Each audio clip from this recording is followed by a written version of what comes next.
Welcome back नाज़रीन, एक बार फिर से आपको खुशामदीद कहते हैं अपने प्रोग्राम में। हमारे साथ में रिजवाना मौजूद है, चेयरपर्सन एजुकेशन डिपार्टमेंट में और एसोसिएट प्रोफेसर है। और बेपनाह इनकी शख्सियत के ऐसे मजबूत पहलू हैं जिनसे हम लोगों को सीखने की ज़रूरत है। हमारे यहाँ एक्चुअल क्या होता है कि हम लोग हमेशा किसी के चले जाने के बाद, किसी के दूर हो जाने के बाद उसकी कदर करते हैं, फिर हम कहते हैं कि उसको रोल मॉडल बनाते हैं, उसको लेजेंड बनाते हैं। लेकिन हमारे इस माशरे में ऐसे ऐसे लिविंग लेजेंड्स लोग हमारे साथ मौजूद हैं कि जिन पर अगर हम रिसर्च करने पर जाएं तो कई PhDयाँ उनके हर पहलू पे हो सकती हैं। चाहे वो फैमिली के पहलू से ले लें, तालीमी पहलू ले लें, प्रोफेशनल लाइफ ले लें, उनकी पर्सनल लाइफ ले लें, स्टूडेंट्स लाइफ ले लें। जितनी भी पहलू शख्सियत पर हम पढ़ते जाएंगे, हम एक नए से नए रास्ते, नए से नए खजाने समंदर की तरह हमें उसमें नजर आते जाएंगे और हम उसमें बहुत ज़्यादा चीज़ें सीखने को भी मिलती हैं और समझने की भी मिलती हैं कि हम किस तरह अपनी ज़िंदगी को कामयाबी के रास्ते पर गामज़न कर सकते हैं। तो हमारे साथ मैम रिजवाना से हम डिस्कस कर रहे थे, उन्होंने अपनी एजुकेशन का भी बताया, मैनेजमेंट का भी बताया, स्टूडेंट्स का भी बताया। तो हम पर्सनल लाइफ की तरफ भी आए तो फिर उन्होंने बताया कि किस तरह वो आज भी फैमिली को मैनेज करके चलती हैं। और मेरे नज़दीक भी ज़िंदगी का सबसे इम्पॉर्टेंट पहलू जो है वो है मुनज़्ज़म करना, तंजीम पैदा करना, कायम करना। हर चीज़ जो भी आप काम करते हैं उसको एक तरीके से अंजाम दे। देखें, इस्लाम ने हमें, अगर हम एज ए मज़हब या दीन की बात करते हो तो इस्लाम ने जो भी कुछ हमें सिखाया है वो एक तरीका, एक तरतीब सिखाई है। अगर हम वुज़ू के ले लें कि किस तरह हम हाथ धोते हैं तो पता चल जाता है पानी ठंडा है, गर्म है। मुंह में लेते हैं तो उसका जायका, नाक में लेते हैं तो उसकी स्मेल, उसके बाद फिर हम अपने चेहरे पे लगाते हैं। एक तरतीब, एक तरीके से हम पूरी चल रहे होते हैं। और जिस तरह मैम ने बताया कि पढ़ना, मुताला करना सबसे इंपॉर्टेंट है। और अल्लाह का शुक्र है मुझे भी ऐसे असातिज़ा इकराम मिले बचपन में भी, अभी भी, कि मुझे बचपन से पढ़ने की आदत रही।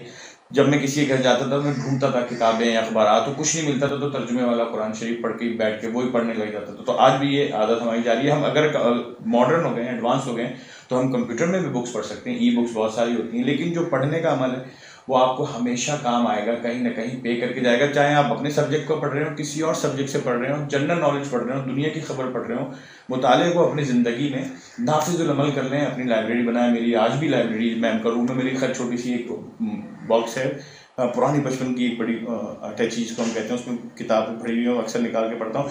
और अब मुझे वक्त नहीं मिलता पढ़ने का ज़्यादा, लेकिन जब भी मैं जाता हूँ किसी एक्सपो में तो मैं 6-8 किताबें खरीद के ले आता हूँ। फिर उसकी हेडिंग्स पढ़ के 2-4 लाइनें पढ़ के, अच्छा मुझे अल्लाह ताला ने की क्वालिटी दी, मैं 2-4 लाइन अगर पढ़ता हूँ, 2-4 आखिर की, 2-4 बीच ही, तो मैं पूरा मजमून जो है वो भाप लेता हूँ कि बीच में क्या लिखा हुआ है। तो फिर मैं सिर्फ उनकी हेडिंग्स पढ़ लेता हूँ। लेकिन पढ़ने की जो एक सेटिस्फेक्शन है, जो एक मज़ा आता है, जो आपके आंखों से पढ़ के जहन में ट्रांसफर करके वो आपके अनमिट नकूश की तरह बढ़ बिल्कुल, क्योंकि आप उसका एक थिंकिंग पावर से ना एक इमेज बना लेते हैं और फिर आप उसी के मुताबिक जो है लोगों को देखते हैं, क्योंकि आपका जहन से बड़ा डायरेक्टर, कैमरामैन दुनिया में कुछ नहीं अल्लाह ताला ने बनाया। आप देखें ना, अब रात के लम्हात में अगर कोई हॉरर कहानी पढ़ रहे होते हैं तो आप डर जाते हैं। हाँ, वो लगता है कोई पीछे खड़ा हुआ है, दिमाग पूरी उसके अंदर पिक्चराइजेशन कर रहा होता है कि रात का वो यहाँ रात का समा बना लेगा, जंगल बना लेगा, आपको नजर आने लग जाता है। तो इसलिए पढ़ाई, मैम भी का आज भी यही कहना है, मेरा भी यही कहना है और हर अच्छे उस्ताद का यही कहना है कि बच्चों को पढ़ते रहना चाहिए। हाँ, मगर ये भी है कि सारा वक्त पढ़ते नहीं रहना है, मतलब जरूरी नहीं मगर जैसे गेम्स हैं और लोगों से मिलना।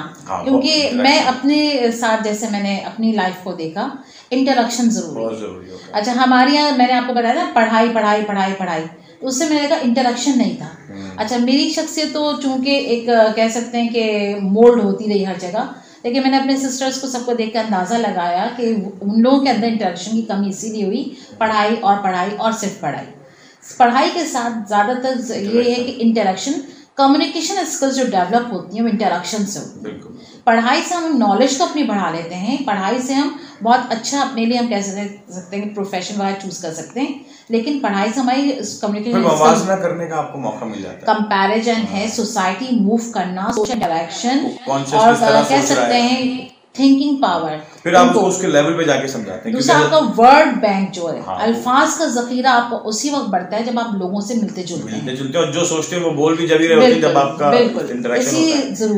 जरूरी है। इसीलिए मौला अली का कॉल है कि ये मत देखो कि कौन क्या है। जी बिल्कुल। मैं हमेशा क्लास में भी कोट करती हूँ, हज़रत अली करम वजह का यही है कि ये मत देखो कौन कह रहा है, ये देखो क्या कह रहा है। सीखने का अमल हमेशा जारी रखना चाहिए। अच्छा मैडम, आपने हॉकी भी खेली है? मैंने बिल्कुल, लड़कों वाले वैसे मेरा फेवरेट गेम शतरंज है। हॉकी में लोग गोल करते हैं, तो आपने कुछ लोगों के गाल भी लाल किए होंगे गोल के साथ? नहीं, मेरा ये था कि मेरे फ्रेंड्स जो थे ना, वो कभी भी मैंने अपने फ्रेंड्स का जो सर्कल है वो मैंने अपने स्कूल कॉलेज वाले से नहीं रखा। अच्छा। मेरा फ्रेंड्स का ना मेरे कुलीग्स में रहे, मेरे दोस्त ना, एक लड़के की तरह कमांडिंग। हाँ, हमेशा ये था। जो आपके कुलीग्स होंगे वो भी आपसे थोड़ा डर के रहते होंगे?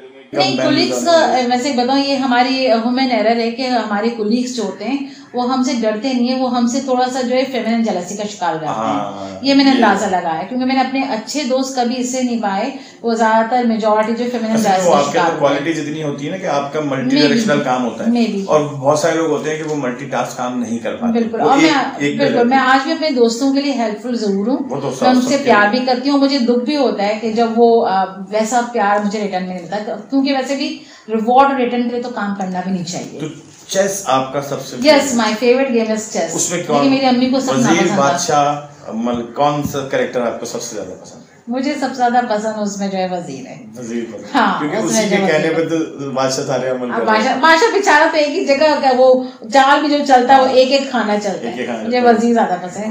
मेरा चेस का गेम का शौक भी मेरे फादर की वजह से हुआ। मैं उन्हीं के साथ पहले खेलती थी। मैं चेस खेलने का मेरा एक फॉर्मूला है, आप उसी के साथ खेलें जो अच्छा खेलता है। खराब खेलने वाले के साथ खेलेंगे तो आपका खेल भी खराब हो जाएगा। अब तो खैर मैंने बहुत कम कर दिया, क्यों बल्कि ना होने के बाद मैं तो लैपटॉप पे नहीं, लैपटॉप पे भी मूवी खेलती थी। सबका कहना है कि अलग अलग अपने अपने मफरूज़े होते हैं। बहरहाल मेरा फेवरेट गेम वही है और वही रहेगा। दूसरा, स्टोरी बुक्स पढ़ना।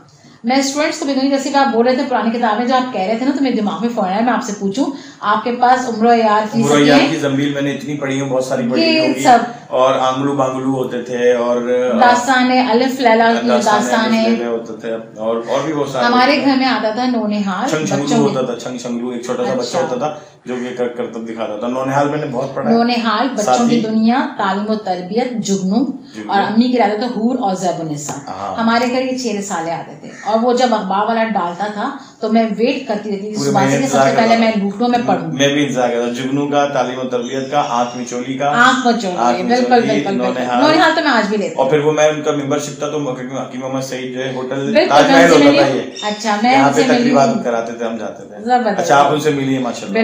बिल्कुल।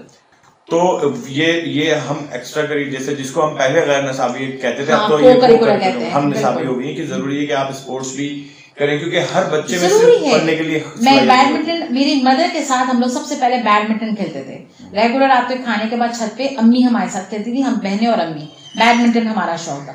फिर टेबल टेनिस, अब्बा ने हमें टेबल टेनिस पूरा अरेंज करके दिया हुआ था। टेबल टेनिस, बैडमिंटन और टेबल टेनिस रेगुलर था। फिर अपने कजन्स के साथ मैं क्रिकेट खेलती थी। मेरे कजन है, उन्होंने काफी मेरी बल्कि हेल्प भी बहुत की, PhD वगैरह में, कैनप में होते हैं आजकल, लेकिन उनके साथ हमारा क्रिकेट का खेलना है सब कुछ। अच्छा, घरेलू खेलने थे, गुड़ियों का खेल जो था, गुड़िया मुझे पसंद है वैसे। हाँ, मैंने ज्यादा कभी खेले नहीं, दूसरों के अटेंड किए सके नहीं खेले। अच्छा, मुझे बताइए कि अभी एक जो हुआ है कि PhD कर रहे हैं हम, मास्टर्स के बाद हमने सुना है कि डायरेक्टली MPhil नहीं कर रहे, तो इस सिलसिले में आप क्या कहना चाहेंगे? मेरे समझ में एक बात नहीं आती कि अगर आप किसी से बोल रहे हैं कि 8 क्लास के बाद वो इंटर में एडमिशन ले लें, तो उसको कैसे पता चलेगा कि 9 और 10 में क्या करना था? अगर बिल्कुल हो सकता है कि अगर ये फैसला लिया गया होगा उनके दिमागों में क्या रहा, लेकिन मेरा अपना पर्सनल राय तो यही है कि BA, उसका MA, फिर MPhil पे PhD होना चाहिए। हाँ, कन्वर्जन हो सकता है। डायरेक्ट BA के बाद या BS के बाद डायरेक्ट PhD में एडमिशन लेने का मतलब है एक लॉन्ग जंप, जिससे जो एजुकेशन का जो लेवल है, जो स्टैंडर्ड है, वो थोड़ा कम हो जाता है। जो बच्चे जानते ही नहीं कि थीसिस, क्योंकि BS तक भी जो बच्चे पढ़ रहे होते हैं वो तब भी मेंटली इमेच्योर होते हैं। उनके जहन में डिसर्टेशंस के मुतालिक, रिसर्च से मुतालिक इतना वास्ट, इतना ह्यूज स्कोप नहीं होता, तो उनको थोड़ा वक्त देना चाहिए। तो मतलब आपके नजदीक पहले MPhil जरूरी है? हाँ, ताकि इसकी ट्रेनिंग हो जाए, बिल्कुल, फिर वो इस काबिल हो 2-3 साल 4 साल जब वो MPhil करता है, ताकि वो डॉक्टर लिख सके अपने नाम के साथ, PhD करे, तो गुड। ये तो डिग्री ऐसी हो गई जिसकी कोई वैल्यू कम हो गई है। हाँ, इसे तो MBBS जैसा हम PhD अपने आप को समझते हैं कि हम अपने आप को किसी काबिल समझें। अब वो बच्चा जो BS का डायरेक्ट PhD हम समझते हैं, इसने थोड़ी सब कुछ सीखा, हमें खत्म हो जाएगी। अच्छा, ये सवाल हमें हमारे दोस्त ने लिख के दिया, आपने ये भी मैं पूछता हूँ, लेकिन मैं अब ये इस नतीजे में पहुंचा हूँ कि सबसे पहले की जिंदगी में अगर हम ये सोचे कि हम कुछ और भी बनना चाह रहे हैं, हमारी को कुछ और ख्वाहिशात हैं, लेकिन अगर हम वालिदैन की ख्वाहिश को मद्देनजर रख के काम करें तो अल्लाह ताला उसमें भी बरकत डाल देता है, क्योंकि भले उनके ही फैसले कभी गलत साबित हो, लेकिन उनकी नीयत हमेशा साफ होती है, और अल्लाह ताला हमेशा नीयतों का ही दिया करता है। बिल्कुल। तो अब और दूसरे ये कि अगर आप कोई काम अपनी शौक की वजह से ना भी करें, एज ए प्रोफेशन करें, तो वो उस लेवल पर जाके करें कि वो लगे ये शौक से भी ज्यादा बिल्कुल एक इबादत समझ के, क्योंकि आपकी टीचिंग में मैं देखता हूँ कि आपका जो एक तरीकाकार है, आपका जो स्टाइल है, वो मुझे मौलिम से यानी कि पढ़ाने से ज्यादा एक इबादत का दर्जा देते हुए आप बच्चों को बिल्कुल, इसलिए कि जो काम आपको अल्लाह ताला ने तफवीज़ कर दिया, जो असाइनमेंट आपको मिल गया है, तो आप बेहतर है कि आप उसके जवाब दें। देखें जवाब दे अल्लाह के सामने। किसी और को पता नहीं लगा कि मैं क्या कर रही हूँ, लेकिन अल्लाह ताला को तो पता है कि मैं क्या कर रही हूँ, तो मैं कम से कम उसके सामने तो अपने आप को क्लियर करूँ।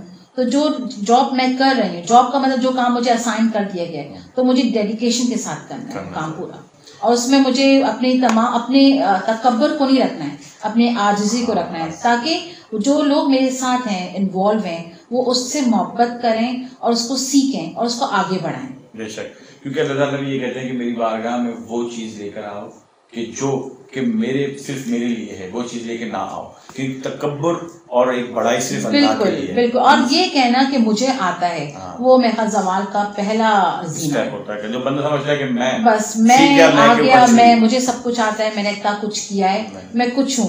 यहाँ तक अभी आप मेरे बारे में मुझे अंदर से एक यानी कि अजीब सा हो रहा है, और जाहिर इंसान हूँ, पसंद भी आता है, इंसान को तारीफ पसंद है, उसको अपनी तारीफ जो कर रहा है वो अल्लाह ताला की सिफत है, अल्लाह ताला ने अपनी सिफात इंसान में डाली हैं। लेकिन एक अंदर से डर लगता है कि ये सब चीजें ये सब आज हैं, लेकिन ये कायम रहें, ये तरगीब के लिए इंशाल्लाह। लोग जो है ना, बहुत सारे लोग सीखते हैं कि हम यार ये कर रहे हैं, कर पाएंगे नहीं कर पाएंगे, वालिदैन के कहने पे ये कर लिया, इसमें ये चीज आएगी नहीं आएगी, तो उन लोगों के लिए आप रोल मॉडल हैं, आपका स्टाइल, आपका पढ़ाने का तरीका, ये सारी चीजें। और सबसे बड़ी बात जो आपने आजिज़ी वाली कही, अल्लाह ताला वही चीज पसंद फरमाता है कि मेरी बारगाह में वो लेकर आओ जो मेरे पास नहीं है। आजिज़ी अल्लाह के लिए नहीं है, आजिज़ी सिर्फ बंदे के लिए, क्योंकि हुकूकुल इबाद, अल्लाह से हुकूकुल इबाद की जो है वैल्यू डेफिनेटली। और बच्चे जो होते हैं, चाहे वो बच्चा 55 साल का हो, चाहे 25 साल का हो, चाहे वो 5 साल का हो, हर एक के अंदर एक तो चाहे जाने की और अपने आप की तारीफ सुनने की, कह सकते हैं कि एक इंसान का कसरत डाल दिया। अल्लाह ताला चाहता है कि जो क्वालिटीज उसके अंदर है, अल्लाह ताला ने इंसान में थोड़ी थोड़ी वो सारी क्वालिटीज डाली है। अल्लाह हुस्न पसंद करता है। अब हुस्न का मतलब नहीं कि गोरा चिट्टा, हुस्न का मतलब जबान का हुस्न हो सकता है, रूह का हुस्न हो सकता है, नजर का हुस्न हो सकता है। हुस्न से मतलब वही है मैनेजमेंट, यानी कि हर चीज को उसने तरतीब से, उसका प्रेजेंटेशन क्या है, प्रेजेंटेशन। देखिए कोई आपके दिल को काट के नहीं देखा कि आप दिल में क्या सोच रहे हैं। देखिए अशरफ, अभी आप क्या सोच रहे हैं मुझे नहीं पता, लेकिन आप जो बोल रहे हैं, आपका जो बॉडी लैंग्वेज है, उसको मैं रीड कर रही हूँ, उसके मुताबिक मैं बिहेव करूँ। और इंसान को अल्लाह ताला ने यही कहा है, क्योंकि इसके सोचने के लिए 2 फरिश्ते उसने बिठाए हुए हैं। और दूसरा ये देखें, जो माशरा है, जिस माशरे में हम रहते हैं, वो माशरा हमारे अंदर की बातों को नहीं देख रहा, उस माशरे को जो है हमारे रवैये की जरूरत है। और रवैये और लहजे ये लफ्जों से ज्यादा काम करते हैं, लफ्ज इतना काम और वर्ड बैंक उसी वक्त जमा होगा जब आप लोगों से मिलेंगे इंटरेक्शन। क्योंकि आपने जिस तरह बोला कि आपकी ख्वाहिश, मेरी भी बचपन से ख्वाहिश थी कि लोगों के रवैयों को जांचता था। मेरा शौक है कि मैं दुनिया भर घूमूं, लोगों से मिलूं और उनके बारे में जानूं कि ये कैसे जिंदगी गुजारता है। एग्जैक्टली, आप बिलीव कीजिए कि मैं जब छोटी थी तो मैं लोगों की घरों की बेल बजा के भी भागती थी, तो मुझे ये था कि वो अंदर क्या कर रहे हैं, वो लोग क्या कर रहे हैं। बिलीव कीजिए, अभी मेरे साथी आए थे, उनसे मैंने ये कहा कि मुझे कोई सलमानी टोपी मिल जाए और मैं देखूं कि वो क्या कर रहे हैं और वो कैसे कर रहे हैं। उनको ये जाने बगैर कि मैं उनको जज कर रही हूँ पता चले, वो ज्यादा इंपॉर्टेंट फीलिंग्स होती है। बिल्कुल, कि अगर उनको वो बैठे हुए वो मुझे देख रहे हैं, फिर वो मजा नहीं है। खामोशी से देखूं कि वो क्या कर रहे हैं, तो नेचुरल आपको पता है मैं बचपन में छतें भी फैलाती थी। मैंने अपनी अम्मी से बहुत मार खाई इस सिलसिले में, लेकिन मुझे ये चीजें पसंद थी। इसी से मुझे लोगों को समझने का एक तो मौका मिला, और आज जो मैं जिंदगी में कर रही हूँ या जो कुछ, ये मेरे यही सारे एक्सपीरियंसेस हैं जिन्होंने मुझे कह सकते हैं मुझे बनाया। अच्छा, वो कोई जिंदगी का ऐसा काम जो आपने कभी चाहो कि हो जाए लेकिन वो हो नहीं सके, ख्वाहिश कोई रह गई दिल में? नहीं, अल्हम्दुलिल्लाह अल्लाह पाक ने मुझे मेरी औकात से ज्यादा दिया है।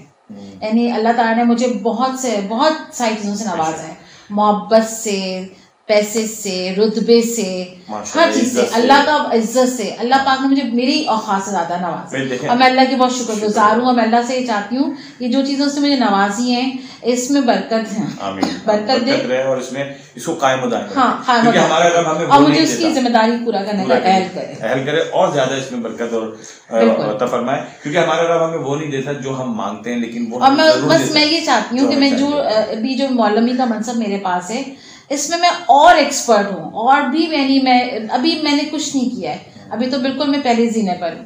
मैं चाहती हूँ मुझे इसमें और भी सीखने का भी मिले और मैं और भी इसमें काम करूँ। अच्छा, अभी करंट जो आपका एक सिनेरियो गुजरा, इसमें कोई ऐसी ख्वाहिश जो आप चाहिए होंगी, ये काम रुका हुआ है, काश ही हो जाए कोई? देखें, इस तरह तो बहुत सारी चीज़ें हैं अशरफ, यानी प्रोफेशनल में मेरे बहुत अपने शोबे के लिए बहुत ख्वाब हैं, मैं बहुत कुछ चाहती हूँ। अब देखें अल्लाह ताला उनको पूरा करे, बस आप ये दुआ करें। बहुत ख्वाब है मेरे और मैं चाहती हूँ ये पूरा हो। आमीन। और आप वैसे भी एक आप रोल मॉडल हैं, एक लेजेंड हैं, और मेरे हिसाब से कि आपकी जो शख्सियत है वो बहुत सारे लोगों के लिए, स्टूडेंट्स के लिए एक मशाल राह है कि किस तरह इंसान अपनी ज़िंदगी को लेके चले तो वो ज़रूर कामयाबी की सीढ़ियाँ चढ़ता है। मैम हमारे सामने मौजूद हैं, जिस तरह मैम की स्ट्रगल, पढ़ाई और फिर आज ये पूरा इदारा लेके चल रही है, लोगों को लेके चल रही है। अच्छा मैम, कोई ऐसा शख्स कि जिसने आपकी बड़ी हेल्प की हो हमेशा से और वो हर अच्छाई में आप उसको ज़रूर याद करती हैं? देखिए, ये तो बहुत डिफिकल्ट क्वेश्चन है। एक का नाम नहीं ले सकती जी, इसलिए कि मेरे साथ जुड़े हुए जो मेरे रिश्ते हैं हर एक में, यहाँ तक कि मेरी छोटी बहनें तक सब मेरे साथ इस तरह इन्वॉल्व रहे कि मेरी ज़िंदगी के सफ़र, मेरे पेरेंट्स, मेरे टीचर्स, मेरी बहनें, मेरे ब्रदर इन लॉ, मेरे शौहर और मेरे दोस्त अहबाब सब मेरे साथ इस तरह जुड़े रहे कि मैं किसी एक का नाम नहीं ले सकती। सबकी हेल्प, सब ने मुझे बहुत इज्जत दी, बहुत मोहब्बत दी, बहुत मदद दी, और सब ने मुझे हमेशा मोटिवेट किया। जब जब मेरी हिम्मत टूटी, जब जब मेरा दिल खराब होता है, मैं इंसान हूँ, फरिश्ता तो नहीं हूँ, तो मुझे इन सब लोगों ने ही हमेशा मुझे मोटिवेट किया है। यहाँ तक कि बाज़ औक़ात तो ये होता है कि मैं, जबकि मेरा टीचिंग जो मेरा पैशन है, मेरा जुनून है, मैं उससे भी अक्सर बहुत दफ़ा मेरा दिल ख़राब हो जाता है। बहुत सारे फैक्टर्स हैं, बच्चों की वजह से, स्टूडेंट्स की वजह से नहीं, फैक्टर्स होते हैं। जब आप प्रोफेशन में होते हैं बहुत फैक्टर्स आपके ऊपर इम्पैक्ट करते हैं, लेकिन उस वक्त सब ने मुझे सहारा दिया। तो मेरे सब जितने भी मेरे मिलने जुलने वाले हैं सब ने मुझे हमेशा सपोर्ट किया, मैं उन सब की शुक्रगुजार हूँ, और मैं चाहती हूँ कि मैं हमेशा ही सपोर्ट मेरे साथ रहे।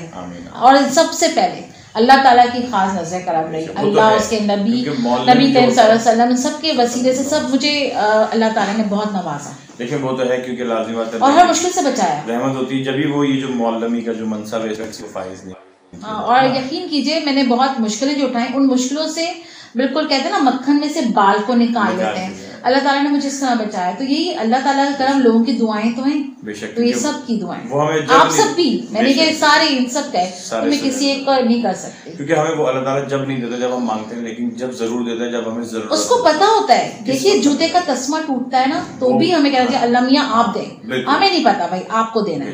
इस तरह आज के दिन में भी जो भी चीज है वो अल्लाह ताला को पता, और जो वक्त रखा है उसी वक्त मिलेगा। देखिए इस दुनिया में जितनी जल्दी रब राजी होता है इतनी जल्दी कोई राजी, अल्लाह तो शरक से ज्यादा करीब है, 70 मौत से बढ़ के प्यार करता है, से राजी करना होता है कि हम सिर्फ उसकी रजामंदी से दूर, मखलूक को खुश कर दें तो अल्लाह खुश हो जाता है। कोई जिंदगी में ऐसा शख्स है जो आपको हमेशा याद होगा, यार इसने बहुत दिल दिखाया है? नहीं अशरफ, मैं आज आपको ये बात बोलूं, वक्ती तौर पे मैं गुस्सा करती हूँ, क्योंकि देखिए मैं इंसान हूँ, इससे मैं गुस्सा करती हूँ, क्योंकि बनी नो इंसान तो खता का पुतला है, लेकिन मेरे दिल में नहीं, हाँ, लेकिन मेरे दिल में आज भी बताऊं कि अगर मैं आज के इसी वक्त मर भी जाऊं तो मैं अल्लाह के सामने इस बात से रुकूं कि मेरे दिल में किसी, मैं गुस्सा करती हूँ, मैं ज़बान से बोल देती हूँ, और मेरे दिल में रात को जब मैं सोती हूँ, जब मैं लेटती हूँ, जितने बजे भी, तो मैं उस वक्त अपने दिल को, अपने दिमाग को बिल्कुल क्लियर कर देती हूँ, जितने भी होती हैं चीज़ें उनको ख़त्म करती हूँ, जितना लड़ना भड़ना है, जो कुछ करना है, लिखना है, सब करके उसको क्लियर करती हूँ, क्योंकि मैं सोचती हूँ अगर मैं इस दुनिया में ना रहूँ तो कम से कम हैवी वज़न लेके तो ना जाऊँ अपने साथ, एक वज़न। अच्छा, ये सब बहुत सारे लोग आपको देखेंगे, देख रहे होंगे, कुछ आने वाले वक्तों में भी देखेंगे, कुछ उन्होंने देख लिया होगा, आपके वालिद भी देखेंगे इंशाल्लाह। उनके लिए कुछ ऐसी बात जो आज तक आपने कैसे की, आज वो मौजूद नहीं है यहाँ पे, गैर मौजूद, कोई ऐसी बात जो आप नहीं, मेरे साथ एक, आप अगर मेरी फैमिली से मिलेंगे तो आपको एक बात जरूर सुनने मिलेगी कि मैं सबसे ज्यादा मुंहफट लड़ाकू हूँ, यानी मेरे बारे में। उनके लिए आप क्या कहना चाहते हैं अपने अबू के लिए? मेरे फादर बहुत ज्यादा मोहब्बत करने वाले, बहुत केयर करने वाले, और उन्होंने ही मुझे पढ़ाया, तो आज मैं इस काबिल हूँ कि आपसे सीट पे बैठ के बात कर रही हूँ, तो मैं, वो हमारे लिए फख्र का बायस है, सिर्फ मुझे नहीं, मेरी सारी बहनों को। और जो तरतीब आप मेरी जिंदगी में देखते हैं, यानी मेरी आदत है कि जब मैं अपने ड्रेसअप पे जब होती हूँ तो मेरी काउंटिंग होती है, ये भी मैंने अब्बा से सीखा।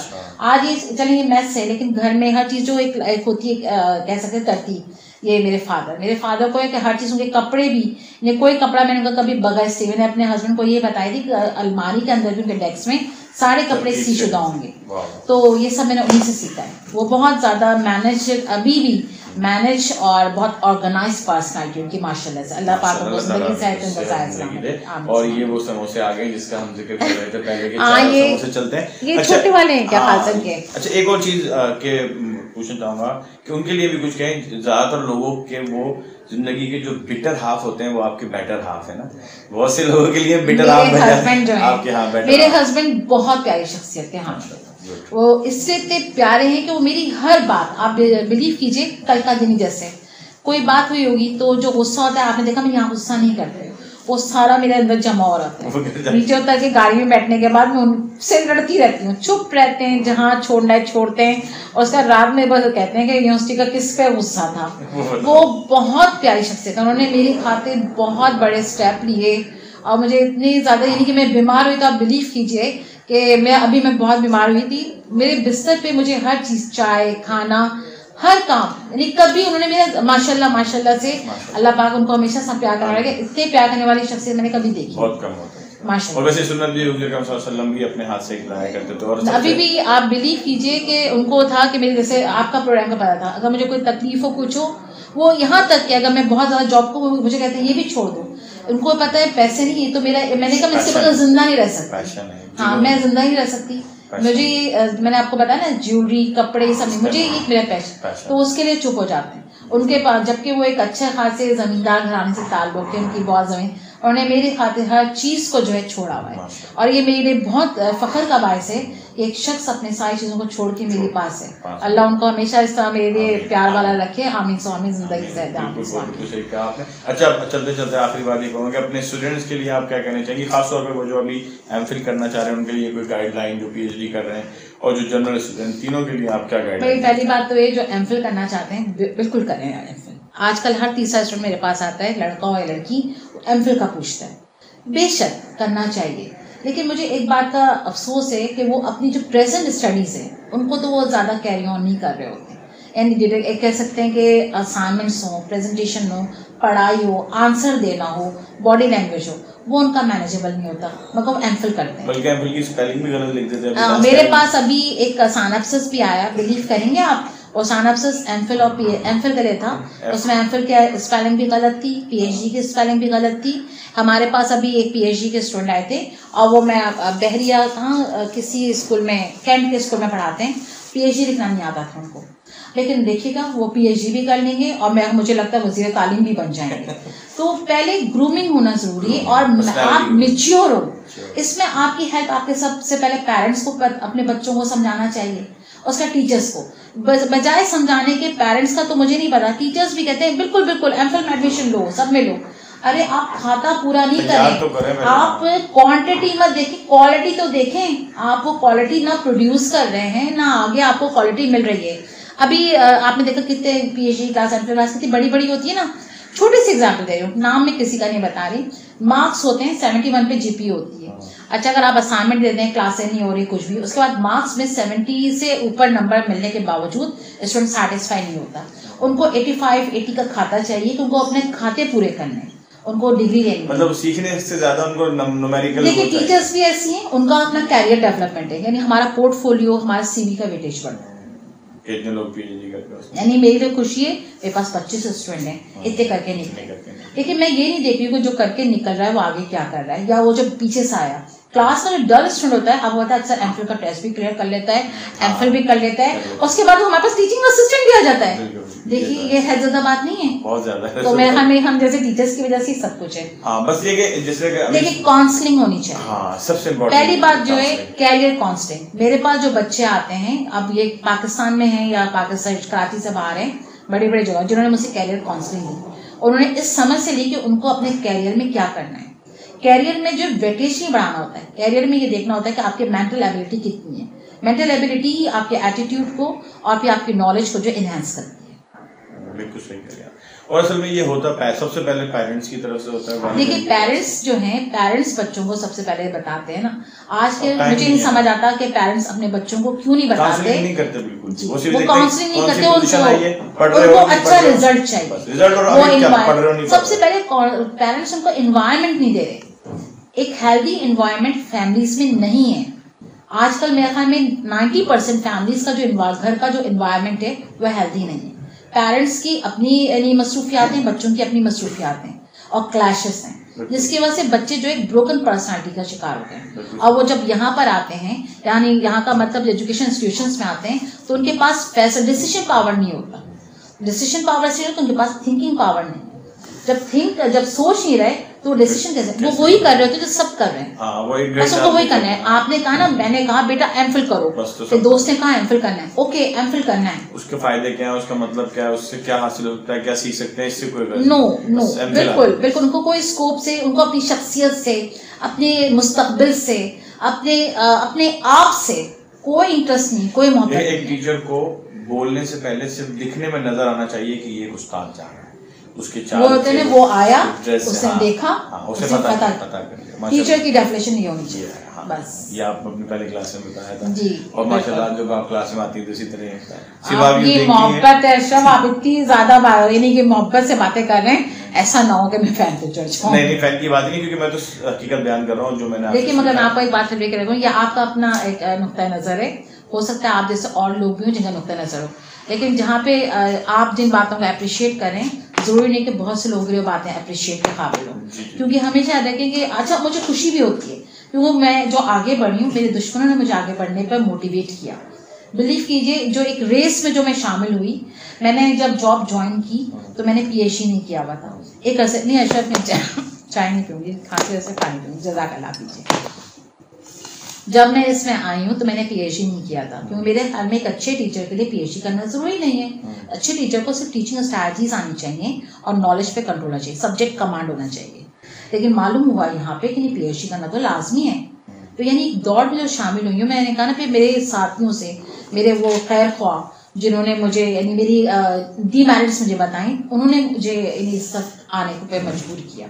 तो हमारे साथ, हमारे दोस्तों के साथ हमारे ऐसे खैर ख्वाह भी होने चाहिए जो हमें पुशअप करते हैं, हमारी जो डिमेरिट्स बताते हैं वो हम पुशअप कर रहे हैं। और हमारी कामयाबी यही कि हम जब मुस्कुराते हैं और कामयाब होते हैं, तो ये कामयाबी। और हमें मुकाबले का इस तरह सोच के करना चाहिए कि एक मुकाबला होता है किसी से हम पंजा लड़ा के उसको गिरा के हराते हैं, एक मुकाबला होता है हम दौड़ में जीतते हैं अपनी मेहनत से। तो हमेशा किसी को गिरा के तकलीफ पहुंचा के हमें नहीं सोचना चाहिए, हम अपनी मेहनत से जीते, हमें ये सोचना चाहिए। बस मैं ये कहना चाहती हूँ कि तमाम तालिब इल्मों से मेरी एक दरख्वास्त है कि वो अपने मौलमीन का एहतराम करें। सिर्फ उन मौलमीन का एहतराम न करें जो उन्हें पढ़ाते हैं, जो उन्हें पढ़ाते नहीं वो भी मौलम है, तो एहतराम करें। और अपने पेरेंट्स का भी एहतराम करें, क्योंकि वो जब इधर आते हैं किसी भी तालीमी इदारे में तो उनके एक तरह से रिप्रेजेंट करते हैं अपने, तो वो अपनी फैमिली का ख्याल रखें और सबकी इज्जत करें, बहुत ज़रूरी है। और इस चीज़ का भी ख्याल रखें। देखिए नॉर्मली हम जब पैसे किसी को देते हैं तो इस तरह देते हैं, लेकिन एग्जैक्टली सही बात कह रहे हैं आप छोड़ें। अभी पेन है ना, स्टूडेंट्स पेन मुझसे मांगते हैं, हमारी तो हिम्मत नहीं, उसका वो पेन जो है यूं लेते हैं। और बिलीव कीजिए, मैं तो खैर साइकोलॉजी एक ही चीज़ को करती हूँ, पेपर भी मुझसे यूं छीन। मेरे हिसाब से कि जब मैं अगर अपने वालिदैन को भी पैसे देता हूँ, मैं कोशिश करता हूँ कि मैं यूं उनको देता हूँ ताकि उनका हाथ हमेशा देने वाला उठाए और मेरा कभी हाथ ऐसे ना हो, उनका हाथ हमेशा रहे, मेरा हाथ ऐसा रहे। तो ये छोटी छोटी चीजें होती हैं, इनको आप अपनी जिंदगी में जो नाफिज करेंगे तो आपकी जिंदगी आहिस्ता आहिस्ता खुद अच्छाई की तरफ बढ़ती चलेगी। बिल्कुल, आपका भी बहुत शुक्रिया कि आपने मुझे इतना यानी मौका दिया बोलने का और इस काबिल समझा। और मैं चाहूँगी कि आप और आपके सारे साथी मेरे दुआ करें कि अल्लाह मियाँ मुझे अपनी रिस्पॉन्सिबिलिटीज को, पूरी अपनी जिम्मेदारियों को पूरी अच्छे तरीके से पूरा करने का हिम्मत दे और बरकत दे। जज़ाकल्लाह, शुक्रिया, बहुत शुक्रिया। अस्सलाम वालेकुम। तो नाज़रीन, हमारा ये वक्त अब खत्म होता है, हमारे साथ में मिर्ज़ाना नहीं। और शुरू में मैंने इस इंटरव्यू से पहले एक नज़्म एक चलाई थी, पोइट्री चलाई थी। हो सकता है बहुत सारे लोगों को उस वक्त समझ में ना आई हो, इस इंटरव्यू को सुनने के बाद यकीनन उनकी समझ में आ जाएगी। तो उस नज़्म को हम एक दफ़ा दोबारा सुन लेते हैं। ये हमारी मैम रिजवाना है, इल्म का तो ये खजाना है, किसी से कभी कुछ ना छुपाना है, रास्ता सबको दिखाना है, गमों को भूल जाना है, हर वक्त उनको तो मुस्कुराना है।